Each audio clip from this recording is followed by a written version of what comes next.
അങ്ങനെ നമ്മൾ 6500 അടി മുകളിൽ പോയിട്ട് ടെൻറ്റ് സ്റ്റേയിലാണ് നമ്മൾ ക്യാമ്പ് ചെയ്തത്. അവിടെയാണ് കേട്ടോ, ടെൻറ്റിലാണ്. പെറ്റ്സ് അലൗഡാണ്. അപ്പോൾ രാത്രി നമുക്ക് ക്യാമ്പ് ഫയറൊക്കെ നമ്മുടെ കോട്ടേജിന് മുമ്പ് തന്നെ ഓരോരുത്തരെയും ഒരു കൊണ്ടുതരും കേട്ടോ. അങ്ങനെ ആവശ്യം നമ്മുടെ അങ്ങനത്തെ കോട്ടേജ് എടുത്ത് അങ്ങനെ അവർ ചെയ്തു തരും. നല്ല തണുപ്പായിരുന്നു. അറൗണ്ട് 15 ഡിഗ്രി ആയിരുന്നു കേട്ടോ തണുപ്പ്.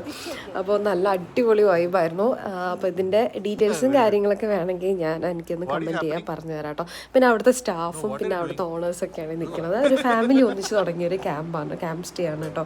അപ്പോൾ അവർ തന്നെയാണ് അവിടെ എല്ലാം നിൽക്കുന്നത്. സ്റ്റാഫൊക്കെ അവരുടെ റിലേറ്റീവ്സൊക്കെ തന്നെയാണ്. അപ്പോൾ അവരൊക്കെ ആയിട്ടാണ് കേക്ക് ഞാൻ കട്ട് ചെയ്തത്. അതും ഞാൻ കിടത്തിയിട്ടല്ല, തീ കൊളുത്തിയിട്ടാണ് ഞാൻ തുടക്കം കുറിച്ചത്. ഇതൊക്കെ പിന്നെ അവിടെ വേറെ വന്ന ഗാങ്സാണ് കേട്ടോ. അതൊക്കെ ഇവരൊക്കെയാണ് നമ്മൾ ഫ്രണ്ട്ലി. അപ്പോൾ ജസ്റ്റ് എന്നെ കൊണ്ട് അവർ പാട്ടൊക്കെ പാടിപ്പിച്ചു. കുറേ പേര് ഉണ്ടായിരുന്നു, എവിടെ നിന്നൊക്കെയോ വന്നവരായിരുന്നു.